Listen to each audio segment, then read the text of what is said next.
if you sell tuna here, you'll sell at X. If you sell it far away from here, just add some few value and preserve it, you add 10X. If you take it to Nairobi, maybe 100 or 200X.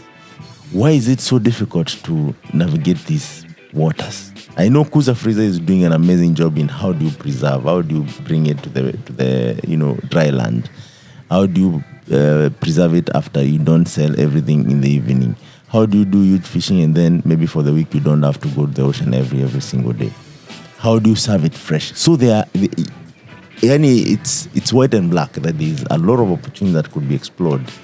What is the biggest challenge in this marine economy? As you've rightfully stated, blue economy, for me, it has been there. Mm-hmm. It's a buzzword for now, and there is quite some bit of focus towards it. Yeah.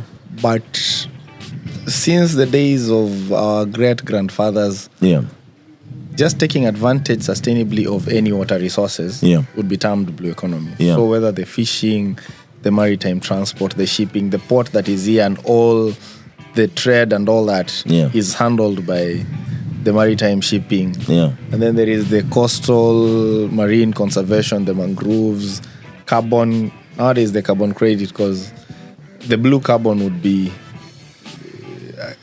it is removing lots and lots of CO2 compared to even terrestrial forests and things like that. So the opportunities are immense, so to speak. And there's been a lot of focus. So government, there are quite a number of projects and programs that have been running, whether by development partners, government itself. There is a World Bank project called KEMSED that is meant to stimulate that. Yeah. So lots of partners, whether it's venture builders, even for VUA, it was part of a fellowship by BFA Global. Oh, nice. Shout out to them. Yeah. So they picked 30 fellows from all across Africa. Yeah.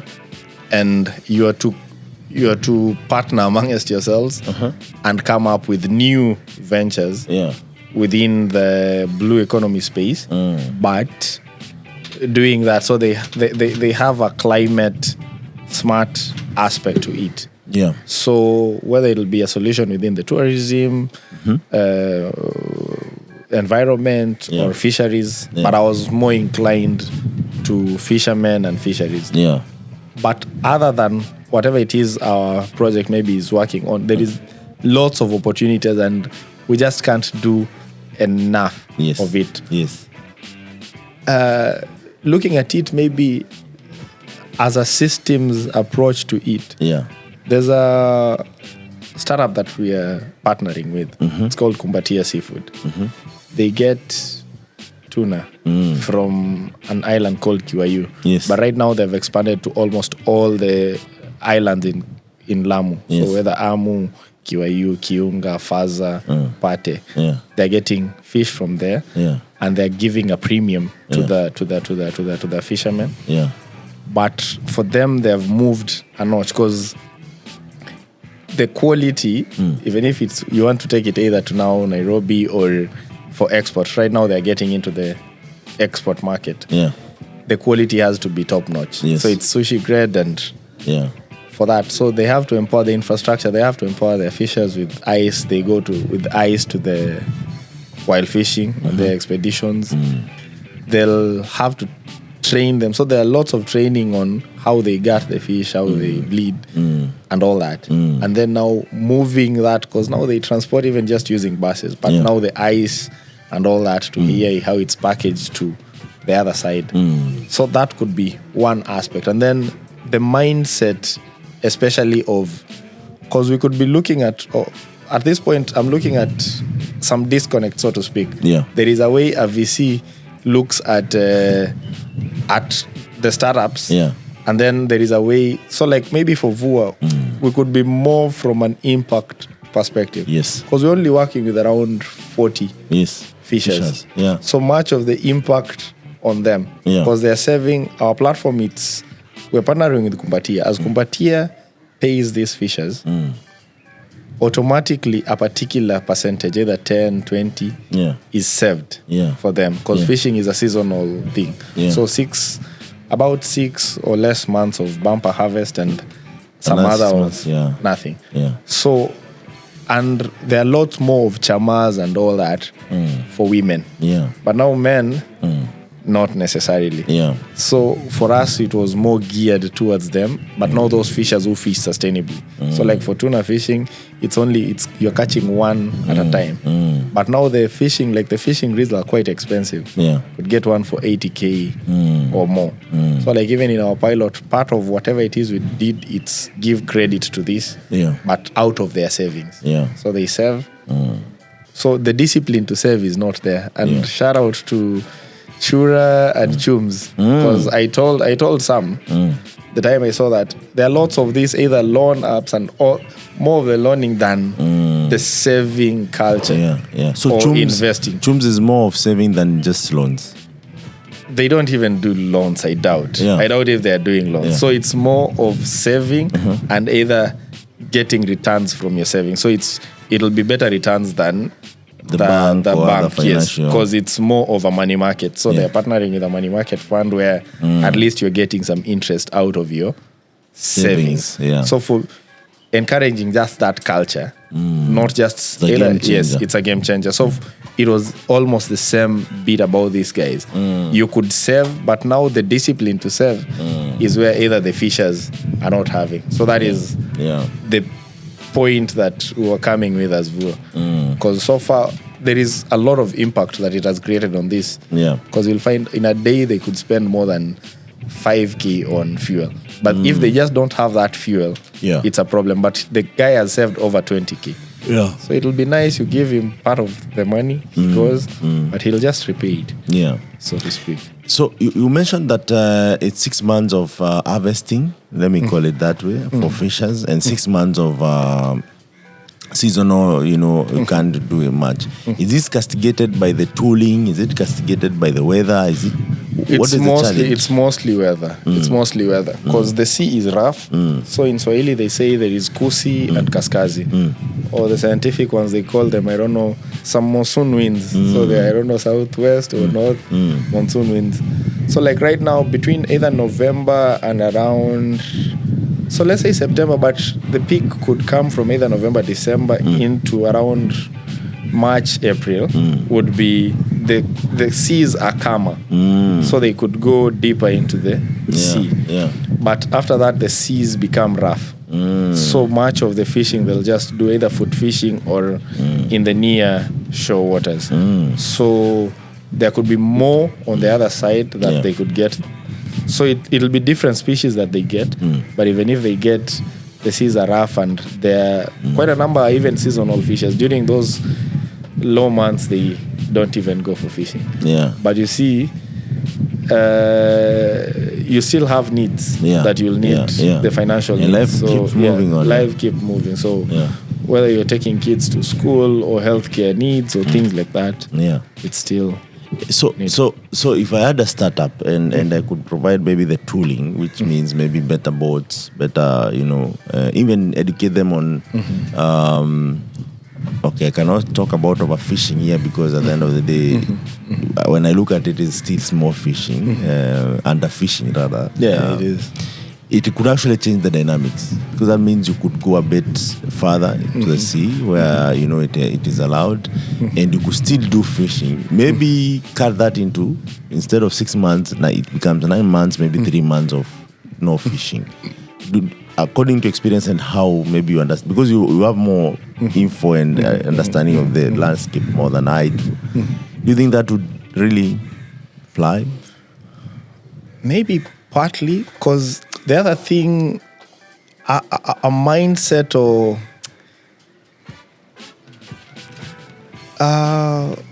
let's say the fisheries this side.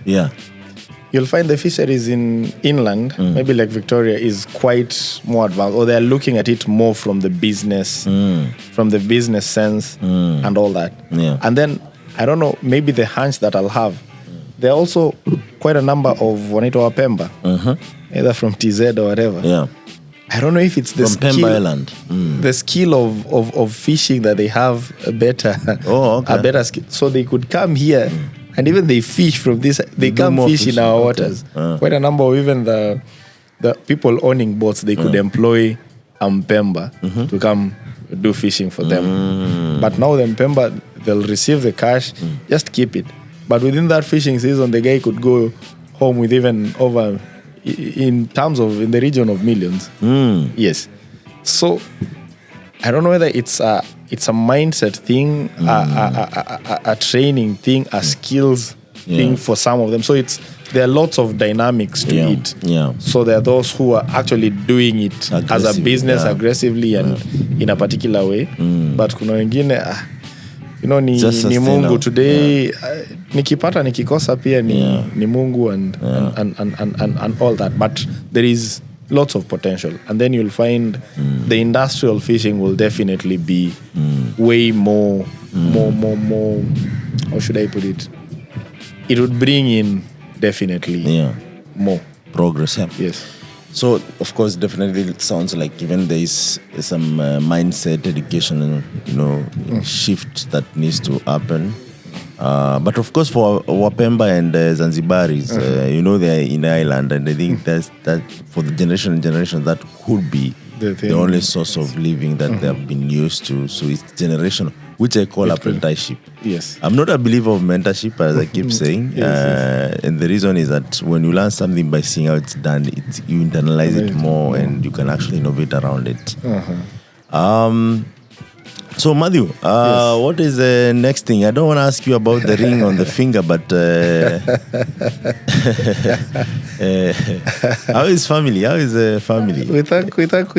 We thank God. We're doing great. The story you told me off the mic some time back, but let's leave it for now. I'm curious. How your wedding and how your promise.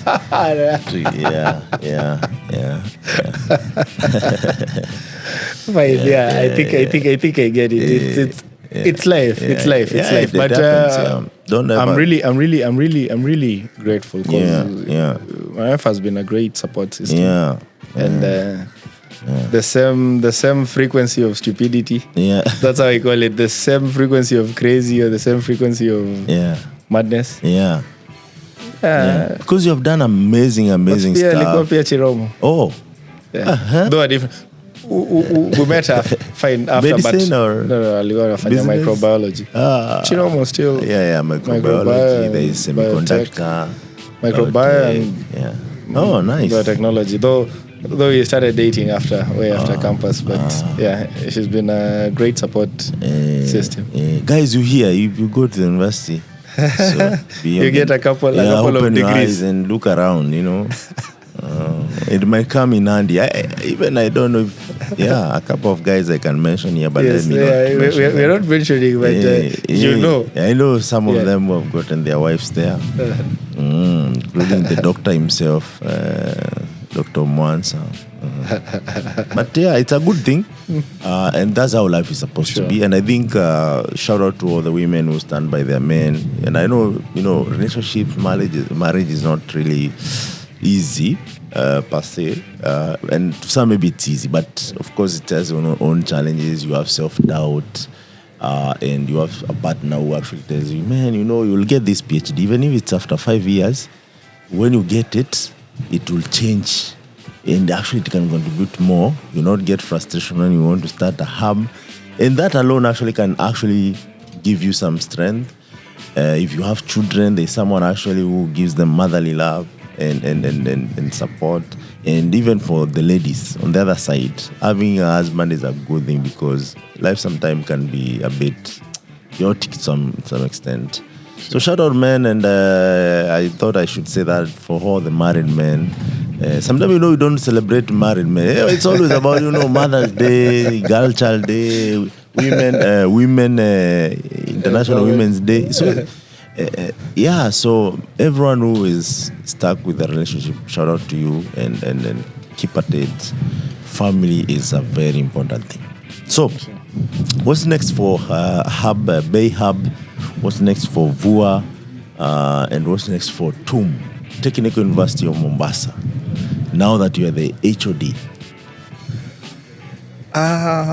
For me, it's taking a step at a time.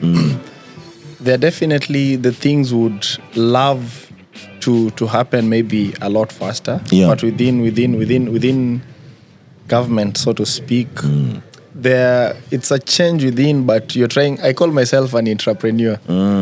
The guys who would want to be an entrepreneur within the government institution, within the systems, because like quite a number of people are like, why wouldn't this BayHub be? Why the challenges with the uni or whatever, so you could just start it at the side and you do a lot more at the side. But for me, it is what it is. It can impact if it's within the uni. So I'm looking to more solutions, especially for and collaborations within the BayHub to create a lot more impact to changing lives in the society, especially within this coastal space where we are. So that would be for BayHub and even by extension Technical University of Mombasa, impacting more lives.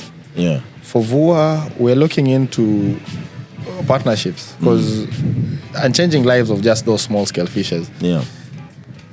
There is a bit about looking at, there is a way it may not be making the return on investment if you're looking at it from the business case and scaling and all that. Why not concentrate on now the deep sea fishing, which could be a lot more maybe profitable, though it's quite more, you need more to invest in. But for me, I'm normally drawn to more of the impact of like the social economics and inclusion, financial inclusion for those who are. So that is, for me, it's more. I'm more driven at a personal level to search. I don't know, maybe it's through either my upbringing or So, but we have different ways of looking at things. But at least providing more inclusion to, for me, the small scale blue economy players. So, like for VUA, will be getting into other players within the blue economy space, but focusing on the small scale ones. Yes. Interesting. So, Daktari. Yes. Please talk to our viewers. If you want, you can request them to subscribe and give them the parting shot. Wow. You can look at that. Which one is camera one? The one that is pointing at you. Where is our producer? I think it's this one.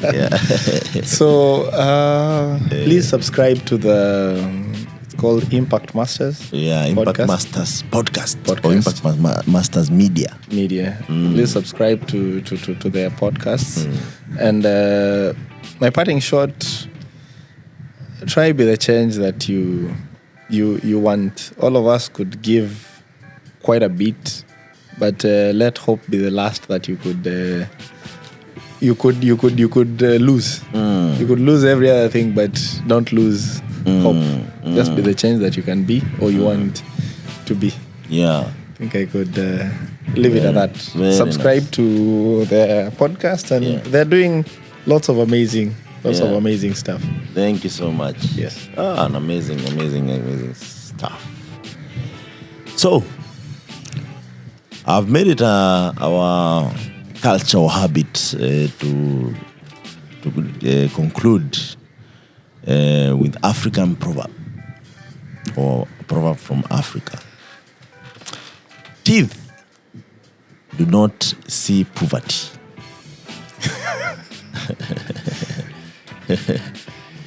And this proverb talks a lot about what is happening in Africa in different levels, especially the high levels, that people keep eating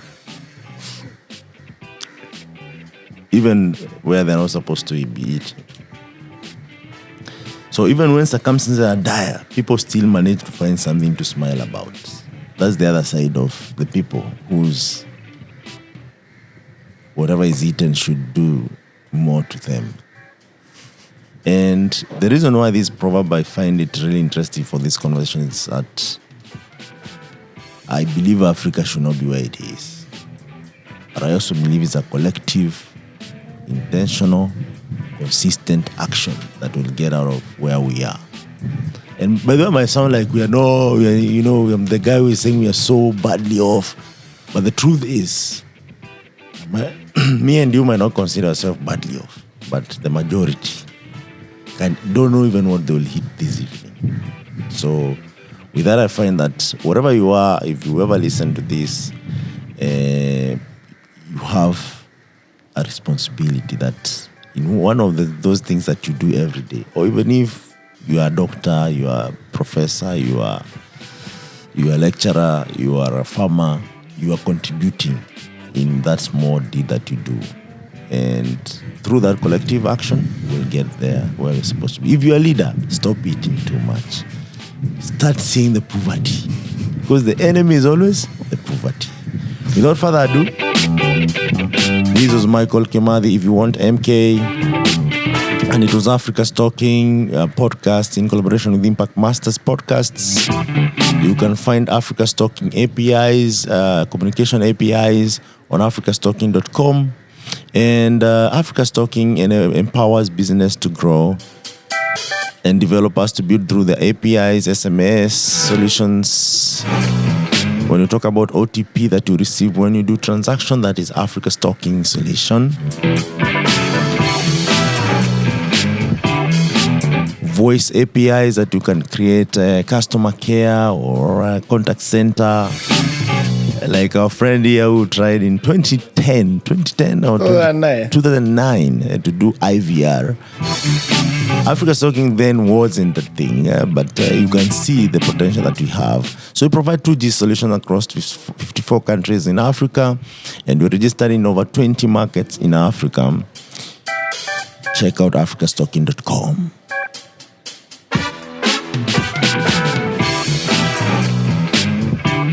If you like podcasts, just check us out on Spotify, iHeart, Amazon Music, Google Podcasts, Apple Podcasts, or any other podcast that's out there that is your favorite across the world. Until next time, have a blessed day, evening, morning, wherever you are.